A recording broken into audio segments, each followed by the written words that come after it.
Kanalıma ve mutfağıma hoş geldiniz. Evet, bugün sizlerle birlikte yine bir turşu tarifi hazırlayacağız.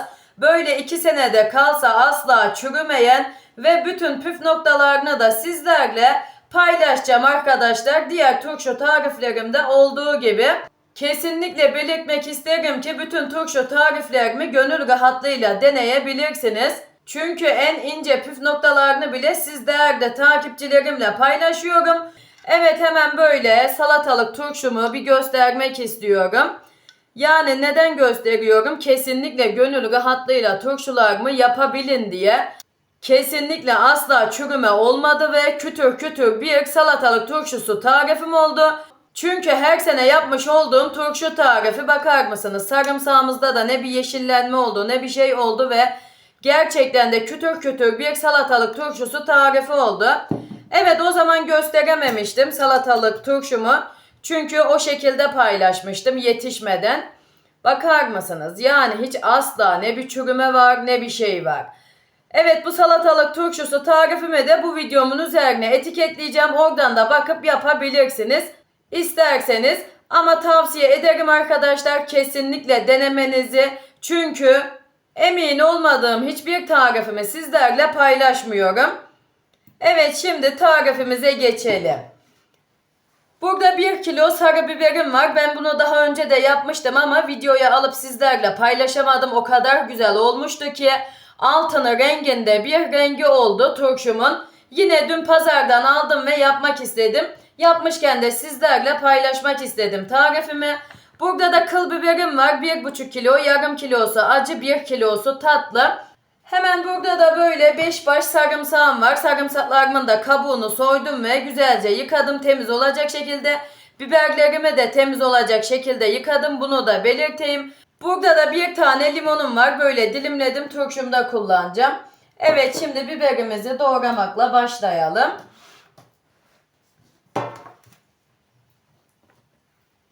Evet, ben böyle biberimi 3'e böleceğim. Çünkü daha önce yaptığımı da bu şekilde hazırladım. Biberlerimi 3'e böldüm. Böyle sap kısımlarına da birazcık aldım.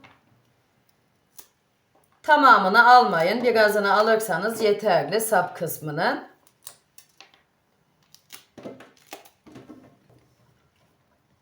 Evet, şimdi biberimi sizlere gösterdiğim gibi doğrayıp bitireceğim, bilginize.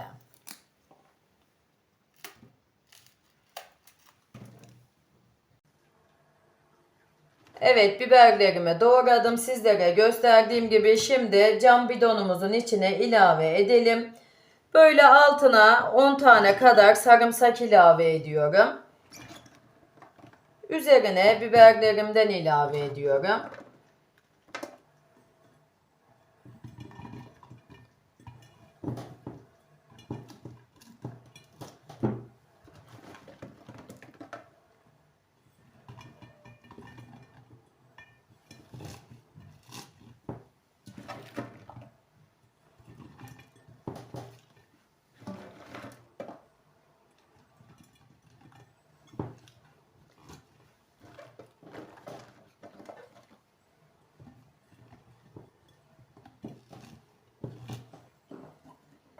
Evet, şimdi ortasına yine sarımsak ilave ediyorum. Sarımsağınızı bol bol kullanın arkadaşlar. Çünkü neden derseniz sarımsak turşularımızı besliyor. Evet, böyle elimizle de bastıralım ki boşluk kalmasın.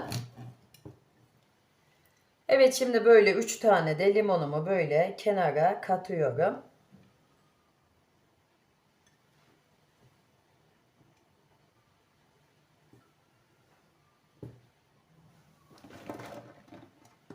Şimdi kalan biberlerimi de üzerine ilave ediyorum. Evet, biberlerimin hepsini yerleştirdim bidonumun içine. Şimdi diğer malzemelerimizi ilave edelim. Üzerine de sarımsak ilave ettim gördüğünüz gibi. Evet, şimdi böyle 1 su bardağından biraz eksik elma sirkesi ilave ediyorum. Sizler dilerseniz üzüm sirkesi de ilave edebilirsiniz. Eğer markasına güveniyorsanız. Her sirke de kullanılmaz arkadaşlar. Buna da hemen değinmek istiyorum. Eğer daha önceden kullandıysanız Eğer o sirkenin markasından eminseniz kullanın. Yani değişik sirkeler kullanmayın. Bunu da hemen belirtmiş olayım. Evet, şimdi tuzumuzu ilave edelim. Böyle 2,5 yemek kaşığı da kaya tuzu ilave ediyorum. Eğer sizler bu tuz fazla derseniz veya rahatsızlığınız varsa tuza karşı 2 yemek kaşığı da kullanabilirsiniz tuzunuzu. Evet, böyle yarım yemek kaşığı da limon tuzu ilave ediyorum.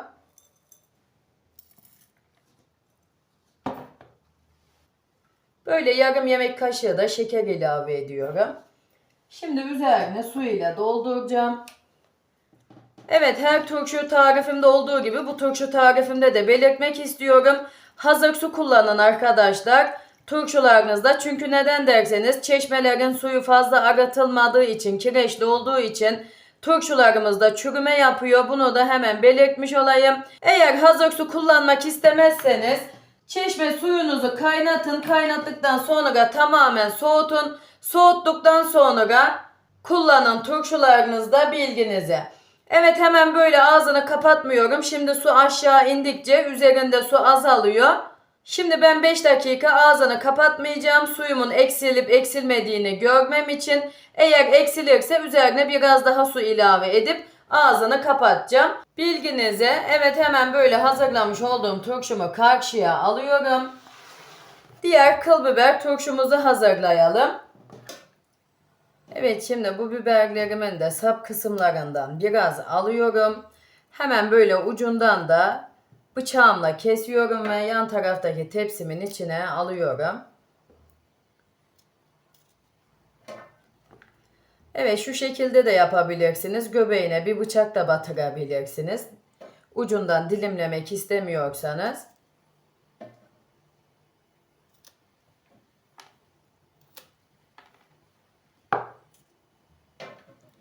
Evet, yine sap kısmının birazını alıyoruz. Hepsini almıyoruz.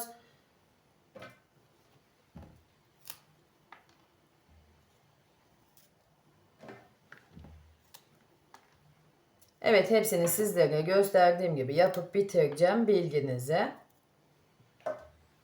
Evet, turşumuzun da üzerinden gördüğünüz gibi su azaldı. Biraz daha beklesin, ondan sonra ağzını kapatacağım. Yani sizler de biraz bekledikten sonra turşunuzun ağzını kapatın. Gördüğünüz gibi suyu azaldı. Evet, bütün biberlerimin sap kısmını biraz aldım ve dilimledim. Hemen böyle yan tarafa alıyorum. Bu turşumun ağzını kapatacağım. Biraz üzerine su ilave edeceğim. Gördüğünüz gibi suyu azaldı.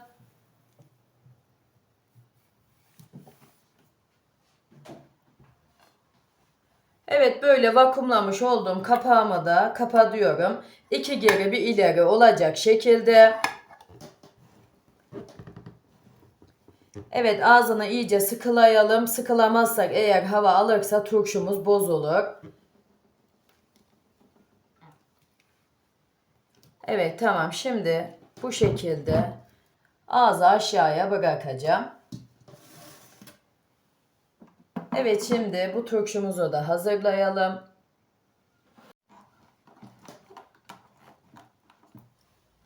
Evet, tamam. Şimdi kalan sarımsaklarımı da üzerine ilave ediyorum. Ve diğer malzemelerimizi katalım. Evet, böyle 1 su bardağı sirke ilave ediyorum. Evet, şimdi tuzumuzu ilave edelim. 4 yemek kaşığı da kaya tuzu ilave ettim.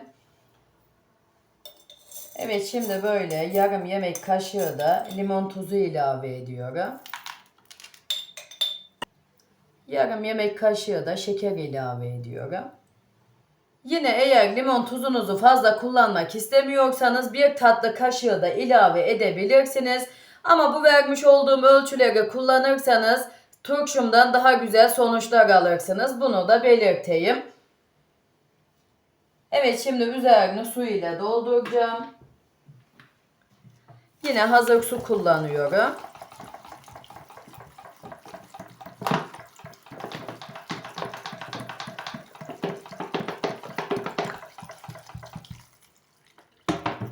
Evet, tamam, yeter. yeterli. Evet, şimdi diğer turşumda olduğu gibi bu turşumun da ağzını hemen kapatmayacağım. Bir 5 dakika bekleyeceğim bilginize. Evet, tamam, 5 dakika bekledi. Suyumuz da azalmadı. Ağzını kapatalım. Biberlerimiz üste çıktığı için ben böyle bir koruyucu ilave ediyorum üzerine. Gördüğünüz gibi üste çıkmadı biberlerimiz. Tamamen aşağıda kaldı.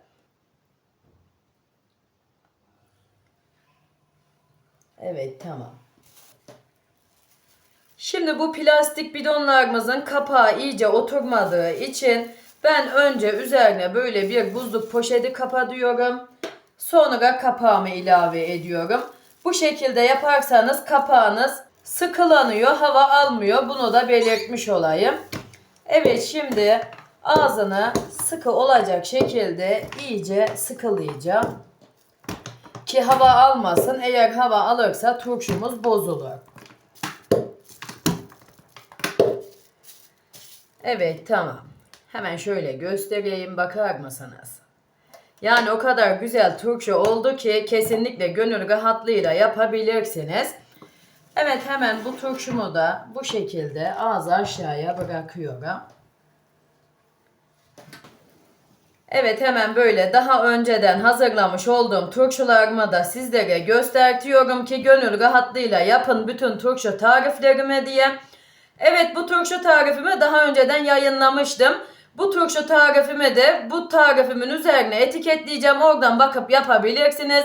Gerçekten de bu turşu tarifim çok beğenildi.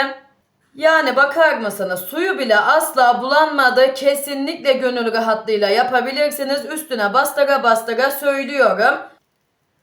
Evet, hemen böyle yan tarafa alıyorum. Diğer hazırlamış olduğum daha önceden turşularımı da göstermek istiyorum. Evet, salatalığımı başta da göstermiştim. Bu da o salatalığımın devamı, bakar mısınız? Yine aynısı gibi asla suyu bile bulanmadı. Ve gördüğünüz gibi kütür kütür bir turşu tarifi oldu. Yine bu turşu tarifimi de daha önce paylaşmıştım. Yine bu turşu tarifimi de bu tarifimin üzerine etiketleyeceğim. Oradan da bakıp yapabilirsiniz. Yine gördüğünüz gibi suyumuzda asla bir bulanma yok. Daha önceden ben bir şişesini açıp tükettim. Çünkü misafirim vardı. Misafirlerim de çok beğendi. Gerçekten de kütür kütür asla yumuşamayan bir turşu tarifi olmuştu. Ve tarifini istediler. Tarifini verdim ve onlar da yapmış. Birebir ölçülerimi çok memnun kalmışlar.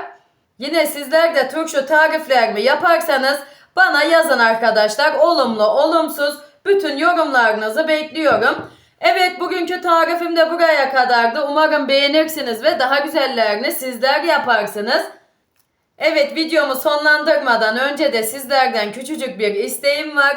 Hala kanalıma abone değilseniz, ilk defa bu tarifimde karşılaşıyorsak, ücretsiz bir şekilde abone olup bildirim tuşlarınızı açarsanız bundan sonraki gelecekteki bütün tariflerimden de haberdar olursunuz. Böylelikle de bana destek vermiş olursunuz. Yine tariflerimi beğeniyorsanız sevdiklerinizle ve sosyal medyalarınızda paylaşırsanız daha büyük kitlelere ulaşmama neden olursunuz. Beni de çok mutlu edersiniz. Evet, kendinize iyi bakın. Allah'a emanet olun. Hoşça kalın.